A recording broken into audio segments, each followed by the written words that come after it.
Hello friends, तो fan fiction stories के एक और एपिसोड में आप सभी का स्वागत है। हमारी आज की फैन फिक्शन है धुरंधर 2 द रिवेंज। लेकिन हाँ, इस फैन फिक्शन को शुरू करने से पहले मैं आप सबको बता दूं कि ऐसी और भी बहुत सारी फैन फिक्शंस मैंने अपलोड कर रखी है, जिसको आप लोग प्लेलिस्ट में जाकर देख सकते हो।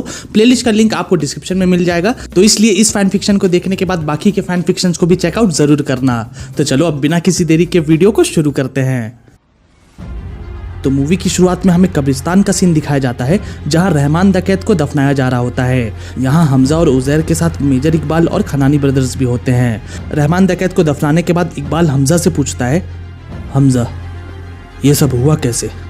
जिस पे हमजा कहता है, इनॉग्रेशन के बाद हम वापस घर जा रहे थे, सड़क पे जैम था इसलिए मैंने जंगल के रास्ते गाड़ी मोड़ ली, पर यह सब कुछ उस चौधरी असलम की चाल थी।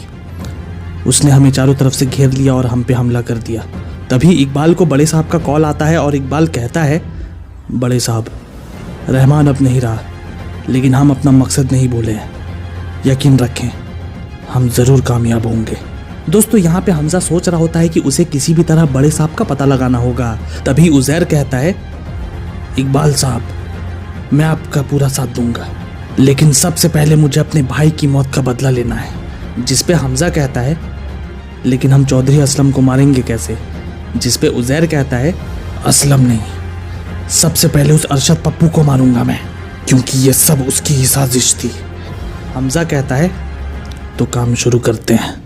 तो दोस्तों, अब आगे हम देखते हैं कि हमजा और उजैर बाकी के गैंग मेंबर्स के साथ प्लानिंग करते हैं और अरशद पप्पू को जुम्मे की नमाज के बाद घेरने का प्लान बनाते हैं। और अब जैसे ही अरशद पप्पू मस्जिद से बाहर निकलता है, तो हमजा पीछे से कार चलाते हुए आता है और उसे धक्का मार देता है और अरशद पप्पू सीधा उजैर के पैरों पर गिर पड़ता है। फिर उसके बाद उजैर उसे उठाता है और उसे मारने लग जाता है। लेकिन तभी अरशद पप्पू के गैंग के लोग भी वहां आ जाते हैं, जिनमें वो हिंदुस्तानी एजेंट रिजवान भी होता है, जिसे हमने पार्ट 1 में देखा था। हमजा उसे इशारा करता है और फिर वो अपने मेंबर्स के साथ उजैर पे हमला कर देता है। पर तभी उजैर के भी सभी गैंग मेंबर्स वहां आ जाते हैं और फिर यहाँ से हमें काफी बड़ा गैंग वॉर देखने को मिलता है और यहाँ एक तगड़ी फाइट होती है दोनों गैंग्स के बीच। लेकिन हमजा और रिजवान का एक ही प्लान होता है कि किसी तरह उजैर अरशद पप्पू को मार दे, और आखिर में होता भी वही है।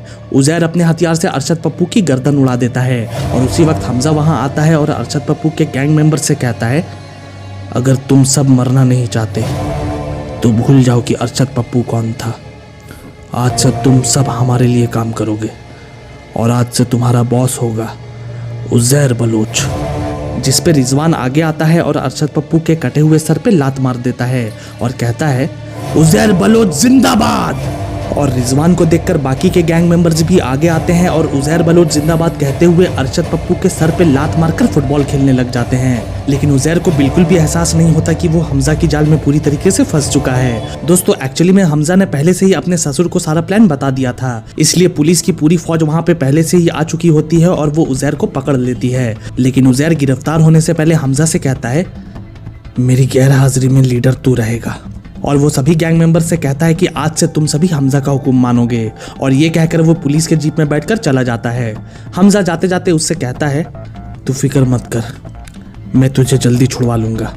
और अब उजैर के जाने के बाद रिजवान आगे आता है और कहता है, हमजा अली मजारी जिंदाबाद। और फिर सभी लोग हमजा की जय जयकार करने लग जाते हैं और फिर हमजा धीरे धीरे उस तख्त की तरफ बढ़ने लग जाता है जो कभी रहमान द कैद का हुआ करता था। उस कुर्सी की तरफ बढ़ते हुए उसे उजैर की बातें भी याद आने लग जाती है। देख रहे हैं वो गद्दी नहीं है, तख्त है। लेकिन अब ये कुर्सी हमजा की थी और वो पूरे स्टाइल में उस कुर्सी पे जाकर बैठ जाता है। अब यहाँ से रात हो चुकी होती है, सब लोग वहाँ से जा चुके होते हैं, पर हमजा वहीं बैठा होता है और हमें कुछ विजुअल्स नजर आ रहे होते हैं जहाँ सभी पंजाबियों का कत्लेआम हो रहा होता है। तो अब यहाँ से हमें जून 1984 के अमृतसर गोल्डन टेम्पल का सीन दिखाया जाता है, जहाँ कुछ सिख कम्युनिटी के लोग धरना दे रहे होते हैं और उनमें से एक आदमी जर्नैल सिंह भिंडरवाला उठकर बोलता है, सरकार हमसे हमारा घर छीनना चाहती है, पर हम ये होने नहीं देंगे, हमारा खालिस्तान जरूर बनेगा। और यहाँ सभी सिक्स उसकी हाँ में हाँ मिलाने लग जाते हैं। दूसरी तरफ हमें पार्लियामेंट का सीन दिखाया जाता है, जहाँ prime minister Indira Gandhi phone पे मिलिट्रीज को ऑर्डर दे रही थी और यहाँ वो सभी जवानों से कहती है, मेरे जवानों, मैं जानती हूँ कि ये मुश्किल है, लेकिन देश के टुकड़े होने से बचाने के लिए हमें ये लड़ाई लड़नी ही होगी। तो अब आगे हम देखते हैं कि 6 जून की रात को इंडियन मिलिट्री गोल्डन टेम्पल के अंदर घुसती है और भिंडरवाला और उनके कई सपोर्टर्स की हत्या कर देती है। इस ऑपरेशन के बाद कई जगहों पर सिख कम्युनिटीज का गुस्सा फूटना शुरू हो जाता है और देखते ही देखते सरकार के हाथ से मामला बाहर होने लग जाता है और सिख लोग कांग्रेस और इंदिरा गांधी से नाराज हो जाते हैं। और जब तक मुझे सांस है तब तक सेवा ही में जाए, और जब मेरी जान जाएगी तो मैं कह सकती हूँ कि एक एक खून का खतरा जितना मेरा है, वो एक एक खून एक भारत को जीवित करेगा, भारत को मजबूती देगा। और मेरी आशा है कि नौजवान हो या महिलाएं हो, ये सब इसको आज सोचे। 31 अक्टूबर 1984 के दिन प्राइम मिनिस्टर इंदिरा गांधी को उनके ही 2 सिख बॉडीगार्ड्स गोली मारकर उनकी हत्या कर देते हैं, जिससे पूरे देश में हाहाकार मच जाता है। और उसके बाद पूरे इंडिया में राइट्स शुरू हो जाते हैं, जिसकी वजह से कई निर्दोष सिखों को मारा जाने लगा। लोग हर सिख परिवार के घरों में घुसकर उनको मार रहे थे। इसी बीच जसकीरत सिंह, जो सिर्फ 15 साल का था, उसके भी घर वालों को बहुत ही बेरहमी से मार दिया जाता है। और जसकीरत, जो बिल्कुल लाचार था, वो बेड के नीचे छुपकर सब कुछ देख रहा था। अब यहाँ से हमें 3 साल बाद का सीन दिखाया जाता है, जहाँ जसकीरत कुछ गुंडों के पास जाता है, उनसे बंदूकें लेता है और लड़ाई के तरीके सीखता है। और फिर एक दिन वो उन लोगों को ढूंढ निकालता है जिन्होंने उसके परिवार की हत्या की थी। वो एक एक करके सभी को मार देता है, लेकिन आखिर में पुलिस उसे पकड़ लेती है। फिर आगे कोर्ट में उसकी पेशी होती है और उसे उम्र कैद की सजा सुनाई जाती है। तो दोस्तों, अब यहाँ से हमें 2001 के पार्लियामेंट अटैक के बाद का सीन दिखाया जाता है, जहाँ फाइनली अजय सन्याल को धुरंधर मिशन स्टार्ट करने के ऑर्डर्स मिल जाते हैं। अजय सन्याल अपने जूनियर से कहते हैं, तुम्हें याद है वो लड़का जिसे उम्र कैद की सजा सुनाई गई थी क्योंकि उसने अपने माँ बाप की मौत का बदला लिया था? मुझे उस लड़के से मिलना है। और फिर आगे हम देखते हैं कि अजय सन्याल गवर्नमेंट से स्पेशल परमिशन लेते हैं, उसकी सज़ा खारिज करवाते हैं और फिर एक सीक्रेट जगह पे जसकीरत से कहते हैं, मैं जानता हूँ तुम्हारी फैमिली के साथ बुरा हुआ, और अगर मैं तुम्हारी जगह होता तो शायद मैं भी उन कातिलों से बदला ज़रूर लेता, लेकिन जिस तरह तुम्हारे माँ बाप खतरे में थे, उसी तरह हमारा ये भारत देश भी खतरे में है। देश पे जो हमले हो रहे हैं उसके बारे में तो तुम जानते ही हो, तो क्या अपनी भारत माँ के कातिलों से बदला लेने में हमारी मदद करोगे जसकीरत? जिस पे जसकीरत कहता है, पर मैं ही क्यों? जिस पे अजय सन्याल कहते हैं, क्योंकि घायल हो इसीलिए घातक हो। तो दोस्तों, अब यहाँ से अगले 2 साल तक जसकीरत की ट्रेनिंग शुरू हो जाती है, जहाँ उसे ट्रेनिंग के साथ साथ पाकिस्तान के सारे गैंग मेंबर्स और उनके आईएसआई कनेक्शन के बारे में इंफॉर्मेशन दी जाती है। अजय सन्याल जसकीरत से कहते हैं, आज से तुम एक बलूच की जिंदगी जियोगे। पाकिस्तान में रहमान बलूच की गैंग में घुसना तुम्हारा पहला मकसद होगा। एक बार तुम गैंग में घुस गए तो बाकी की जानकारियां तुम्हें खुद ब खुद मिलती चली जाएंगी। आज से तुम्हारा नाम जसकीरत सिंह रांगी नहीं, बल्कि हमजा अली मजारी होगा। लेकिन हमजा तुम्हें सिर्फ मुसलमान नहीं, एक मुसलमान की पहचान भी अपनानी होगी, असली मुसलमान भी बनना होगा। और ये कहने के बाद वो उसे 2 लोगों से मिलवाते हैं। एक जगह एक मौलाना साहब होते हैं और दूसरी तरफ एक डॉक्टर। उन्हें देखकर हमजा कहता है, मौलाना साहब का तो समझ आता है क्योंकि मुझे अरबी लैंग्वेज और कुरान की तिलावत चाहिए होगी, पर ये डॉक्टर साहब यहाँ पे क्यों? जिस पे अजय सन्याल कहते हैं, जैसा कि मैंने कहा, तुम्हें एक मुसलमान की पहचान भी बनानी होगी, और मुसलमान की पहचान, you know what I mean. तो दोस्तों, अब आगे हम देखते हैं कि हमजा की नूनू कटिंग सर्जरी होती है और उसे कुरान और अरबिक भाषा की तालीम दी जाती है, और फिर वो फाइनली पाकिस्तान के लिए रवाना हो जाता है, जो हमने पार्ट 1 में देखा था। तो अब यहाँ से ये फ्लैशबैक खत्म होता है और हमजा उसी चेयर पे बैठा सो रहा होता है और उसे बाहर कुछ आवाजें आ रही होती हैं। जब वो बाहर छत पे आता है तो उसके सभी गैंग मेंबर्स और लियारी की जनता नीचे खड़ी होती है और हमजा सबसे कहता है, आज से मैं शपथ लेता हूँ कि लियारी पे आज भी नहीं आने दूंगा, और जिन लोगों के वजह से रहमान भाई खुदा को प्यारे हुए हैं, उन सबको जहन्नुम की आग से भी ज्यादा तकलीफ लायक मौत दूंगा मैं। और ये सुनते ही पूरी जनता खुश हो जाती है और सभी गैंग मेंबर्स हवा में फायरिंग करने लग जाते हैं। और फिर यहाँ से हमें एक मोन्टाज दिखाया जाता है, जहाँ हमजा बहुत सारे गैंग वॉर्स लड़ता है और एक एक करके सभी गैंग लीडर्स को मारने लग जाता है। और अब धीरे धीरे सभी टाउन्स को कैप्चर करने के बाद पूरे कराची में उसका नाम बन जाता है, और अब हमजा कराची का सबसे बड़ा गैंग लीडर बन चुका था। दूसरी तरफ जमील जमाली भी अपनी कुर्सी बचा लेता है, क्योंकि अब हमजा उसके सपोर्ट में था। तो दोस्तों, अब आगे हमें 2014 का सीन दिखाया जाता है, जहां इंडिया में सरकार अब बदल चुकी थी, जिससे जावेद खनानी बहुत ज़्यादा परेशान हो जाता है, क्योंकि जिन गवर्नमेंट में छुपे लोगों के कारण उसके नकली नोटों का बिजनेस चल रहा था, उसे चलाना अब मुश्किल हो सकता था। लेकिन तभी मेजर इकबाल उससे मिलता है और कहता है, बिजनेस में कोई नुकसान नहीं होगा, क्योंकि पॉलिटिशियंस चाहे कहीं के भी हो, उन्हें खरीदा जा सकता है। उसी वक्त हमजा भी अपने लोगों के साथ वेपन डील्स के लिए आता है और कहता है, इकबाल साहब अस्सलाम वालेकुम, क्या बातें हो रही हैं? जिस पे इकबाल कहता है, कुछ नहीं हमजा, हम बस बात कर रहे थे कि हिंदुस्तान की सरकार बदलने से अपने नकली नोटों का धंधा कैसे बचाया जाए। वैसे ज़्यादा मुश्किल की बात तो है नहीं, क्योंकि बस कुछ लोगों को खरीदने की ज़रूरत है। और हाँ हमजा, अब क्योंकि रहमान भाई की जगह तुमने ले ली है, तो व्यापार की बातें भी तो तुमसे ही करनी होगी। हम अब एक और हमले की तैयारी कर रहे हैं हमजा, और इस बार हमारा निशाना हिंदुस्तान की मिलिट्री फोर्सेस पे होगा, और इसलिए हमें फिर से बलूची हथियारों की ज़रूरत पड़ेगी। अपनी कीमत बता देना। जिस पे हमजा कहता है, माफ़ करना इकबाल साहब, पर कीमत तो आपको बहुत बड़ी चुकानी होगी। क्या मतलब? मतलब ये कि आपके आईएसआई को बलोचों का कत्लेआम करना रोकना होगा। बलोचों को उनका हक मिलना चाहिए। अपनी औकात से बाहर मत जाओ हमजा। मैं जानता हूं कि उनकी आज़ादी आप नहीं दिला सकते, लेकिन जो हमले आप करवा रहे हैं उन्हें तो आप रोक ही सकते हैं। उन्हें खुली हवा में सांस लेने देना होगा, तभी आपको वो मिलेगा जो आप चाहते हैं। वरना रहमान की दी हुई मौत तो सिर्फ कसाईनुमा होती थी। मैं वो कत्ले देता हूं जिसका जिक्र कब्र में जाने के बाद भी होता है। और हाँ, मेरी खामोशी ही काफ़ी है मेरे दुश्मनों को कब्र तक पहुंचाने के लिए, तो इसलिए मुझे मजबूर ना करे जनाब। तभी जावेद खनानी दोनों को अलग करता है और कहता है, अरे आप लोग इस तरह क्यों लड़ रहे हैं? सुनिए इकबाल भाई, हमजा ने सिर्फ बलोचों पे हमला करने के लिए ही मना किया है ना। ठीक है, रुक जाइए, हमें अपना मकसद नहीं भूलना चाहिए। जिस पे फाइनली इकबाल मान जाता है और हमजा से वादा करता है कि वो उसकी बात पे अमल करेगा। जिस पे हमजा भी कहता है, आपको अगले महीने सारे हथियार मिल जाएंगे। और फिर ये कहकर वो पूरे स्वैग में वहां से निकल जाता है। उसके जाने के बाद मेजर इकबाल कहता है, एक बार ये अटैक कामयाब हो जाए, उसके बाद हमजा को भी रहमान भाई के पास जाना होगा। दोस्तों दूसरी तरफ हमजा ये सारी इन्फॉर्मेशन इंडिया पहुंचा देता है, जिसे रिसीव करने के बाद अजय सन्याल कहते हैं, हमें नए पीएम से मिलना होगा, इन नकली नोटों को हिंदुस्तान आने से रोकना होगा, और हमारे सोल्जर्स पे अटैक होने से भी बचाना होगा। और फिर इसके बाद वो नए प्राइम मिनिस्टर से मिलते हैं और कहते हैं, सर पाकिस्तान का माफिया इतना बड़ा हो चुका है कि अब तक उन्होंने आपके भी कई मिनिस्टर्स को खरीद लिया होगा, हमें एक्शन लेना होगा सर। जिस पे प्राइम मिनिस्टर अजय सन्याल से कहते हैं, जो डेटा आपने मुझे दिखाया है उससे तो मैं सिर्फ एक ही फैसला ले सकता हूँ। क्या सर? हमें अपने करेंसी नोट्स बदलने होंगे।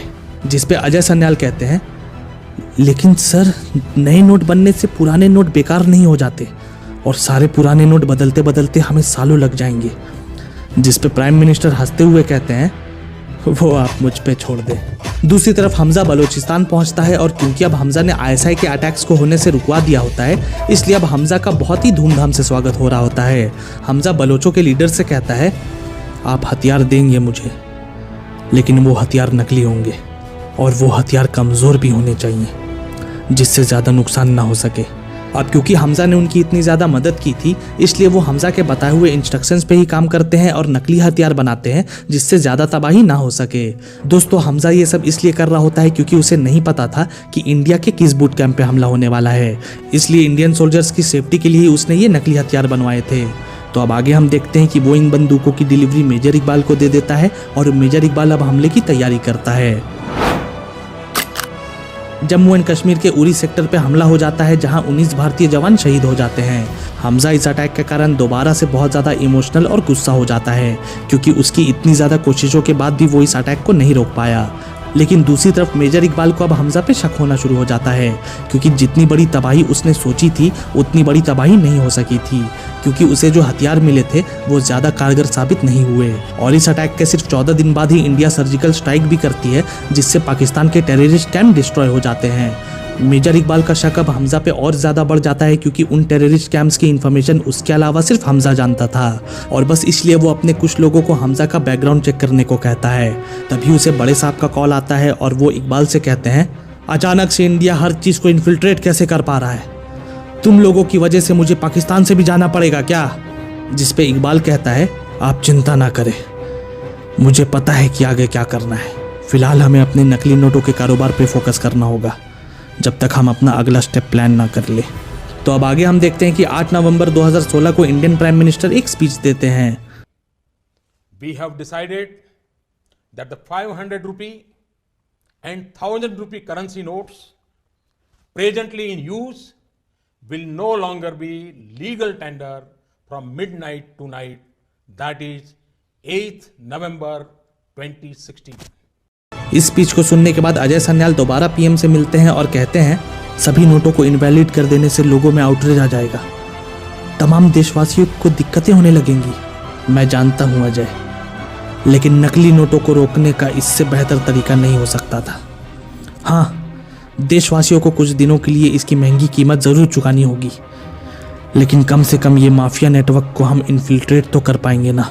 दूसरी तरफ पाकिस्तान में इस डिमोनेटाइजेशन से खनानी ब्रदर्स और मेजर इकबाल बहुत ज़्यादा गुस्सा हो जाते हैं, क्योंकि उनका इतना बड़ा रेवेन्यू मॉडल अब ठप हो चुका था और अब मेजर इकबाल का शक यकीन में बदलने लग जाता है कि हमजा ज़रूर इंडियन इन्फॉर्मर है और इसलिए वो अपने लोगों के साथ हमजा के घर जाता है। दूसरी तरफ येलिना घर की सफाई कर रही होती है, तभी उसकी नज़र उस डायरी पे जाती है जिसपे हमजा ने सारे नाम लिखे हुए थे।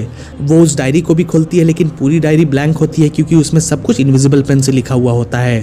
तो अब आगे हम देखते हैं कि वो उस डायरी को देख ही रही होती है कि तभी मेजर इकबाल और उसके लोग उसके घर में घुस जाते हैं और तोड़फोड़ मचाना शुरू कर देते हैं। और फिर उसके बाद मेजर इकबाल येलिना से कहता है, हमजा कहाँ है? येलिना कहती है, वो इस वक्त घर में नहीं है।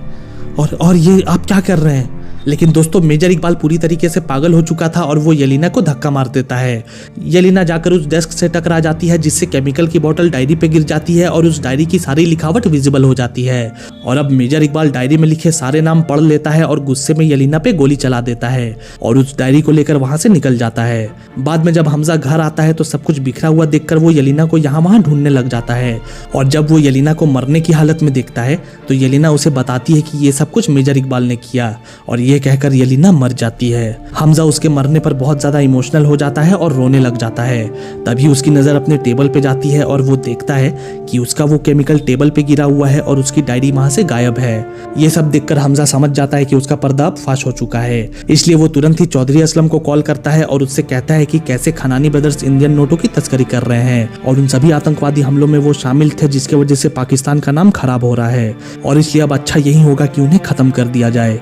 ये सब सुनकर चौधरी असलम तुरंत ही खनानी ब्रदर्स के गोडाउन में जाकर छापेमारी कर देता है और दूसरी तरफ हमजा मेजर इकबाल के पास जाता है। उसे देखकर मेजर इकबाल कहता है, आओ हमजा आओ, मैं जानता था तुम जरूर आओगे, वो देखो तुम्हारा इनाम। जब हमजा मुड़ता है तो वो देखता है कि दूसरी तरफ उस जूस ओनर की बॉडी लटक रही होती है जिसके पास हमजा काम किया करता था। फिर उसके बाद इकबाल कहता है, मानना पड़ेगा हमजा, तुमने कमाल की एक्टिंग की, लेकिन अब तुम्हारा वही हशर होगा जो तुम्हारे साथियों का हुआ है।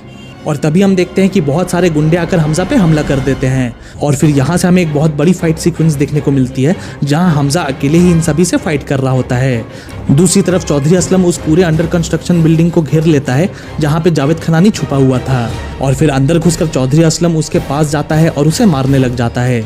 जावेद खनानी उससे कहता है, मेरे भाई को तो जेल भेजवा दिया तुम लोगों ने, लेकिन मुझे कैसे भेजोगे? मुझे पता है कि तूने ही रहमान को उस हमजा के साथ मिलकर मारा था और तेरा पर्दा मैं फाश जरूर करूंगा चौधरी असलम। तुम्हारा खेल अब मैं खत्म करूंगा, फिर तुझे मुझे मारने की जरूरत नहीं पड़ेगी क्योंकि पूरी लियारी की जनता ही तुझे मार देगी। ये सब सुनकर एक ऑफिसर उस पर बंदूक तान देता है, पर चौधरी असलम कहता है, अरे नहीं रे, इसे गोली से नहीं खुद ही मरना होगा।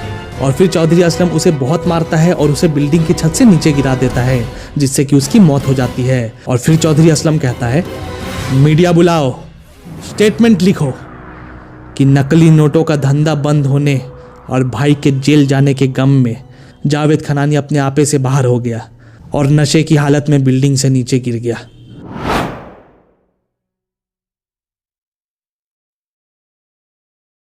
दूसरी तरफ यहाँ हमजा सभी गुंडों से अकेले फाइट करता है और सबको मार गिराता है और उनकी लाशों पे बैठकर सिगरेट पीने लग जाता है और अब उसका सामना होता है मेजर इकबाल से। दोस्तों, मेजर इकबाल पॉलिटिकली बहुत ज़्यादा ताकतवर था और अब तक उसने पाकिस्तान आर्मी तक भी ये बात पहुंचा दी थी कि हमजा एक इंडियन एजेंट है और इसलिए अब हमजा के पास सिर्फ एक ही रास्ता था, इकबाल को मारना और इंडिया वापस जाना। तो अब आगे हम देखते हैं कि यहाँ से दोनों की फाइट शुरू हो जाती है और मुकाबला टक्कर का होता है। लेकिन फाइट करने के दौरान हमजा को वो सारे विजुअल्स आ रहे होते हैं जो अब तक मेजर इकबाल की वजह से हुए थे। चाहे वो उस इंडियन एजेंट की मौत हो, 26/11 के अटैक हो या फिर URI का अटैक हो। ये सारे दर्द ही हमजा को और ज्यादा ताकत दे रहे थे। वो पागलों की तरह इकबाल पे कूद जाता है और फिर एक लोहे की चेन से उसे मारने लग जाता है, बिल्कुल उसी तरह जिस तरह वो उस इंडियन स्पाई को मार रहा था। उसकी आंखों के सामने वो विजुअल्स आ रहे थे कि कैसे मेजर इकबाल उस इंडियन स्पाई को तड़पा रहा था और इसलिए हमजा भी उसे तड़पा तड़पा कर मारता है। यहाँ पे उसके हर वार में हमें 26/11 का दर्द भी दिखाई दे रहा होता है और फाइनली उसे मारने के बाद उसके फोन में उसे बड़े साहब के बारे में पता चलता है, जो कि होता है दाऊद इब्राहिम, और उस फोन में उसकी लोकेशन भी होती है जहाँ पे वो छुपा बैठा था। इसलिए यहाँ पे हमजा तुरंत ही रिजवान को कॉल करता है और कहता है मेरे जाने का वक्त हो गया है, सब लोग खत्म हो चुके हैं और चौधरी असलम को भी जल्दी मेरी सच्चाई का पता चल जाएगा, इसलिए अब बड़े साहब को तुम्हें मारना होगा। तो दोस्तों अब आगे हम देखते हैं कि जिस घर में दाऊद इब्राहिम छुपा बैठा था उसी घर में रिजवान बॉम्ब ब्लास्ट करवा देता है, जिसके वजह से अंदर जितने भी लोग थे वो जलकर मर जाते हैं। और यहाँ दूसरी तरफ हमजा अपने असली सिख अवतार में इंडिया वापस आ जाता है। इतने सालों के बाद अपने देश वापस आकर वो बहुत ज्यादा भावुक हो गया था। फिर आगे हम देखते हैं कि अजय सन्याल उससे मिलते हैं और कहते हैं मुझे तुम पर गर्व है जसकीरत, तुमने पाकिस्तान के गैंग्स को ही नहीं बल्कि मेजर इकबाल और दाऊद इब्राहिम तक को खत्म कर दिया। पर दोस्तों तभी मेजर इकबाल का फोन जो जसकीरत अपने साथ लेकर आया था उसमें बड़े साहब का कॉल आने लग जाता है और जब वो उस कॉल को उठाता है तो दाऊद कहता है बहुत अच्छा प्लान था हमजा, लेकिन तुमने ऐसा सोच भी कैसे लिया कि मैं इतनी आसानी से मर जाऊंगा। और तभी हम एक फ्लैशबैक देखते हैं कि दाऊद पहले ही समझ चुका था कि उसके घर पे अटैक होने वाला है, इसलिए वो एक नकली बॉडी को अपने बेडरूम पे लिटाता है और फिर वहां से फरार हो जाता है।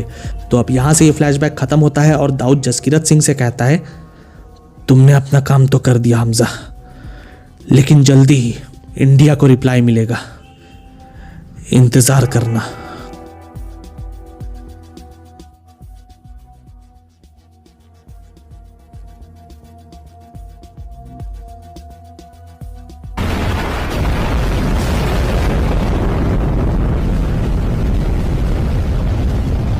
बड़ी खबर आ रही है, जम्मू कश्मीर के पुलवामा में आतंकवादी हमला हुआ है। ये हमला इस साल का सबसे बड़ा हमला ही नहीं है, उरी से बड़ा हमला था। उरी में 19 जवान हमारे शहीद हुए थे और यहाँ ये आंकड़ा अब तक 30 पहुंच गया है। आतंकियों को मारने पहुंचने वाले पाकिस्तान ने पहली बार ये कबूल कर लिया है कि पुलवामा हमले में उसी का हाथ था। India launches any military response to the recent suicide bombing in Indian-infested Kashmir.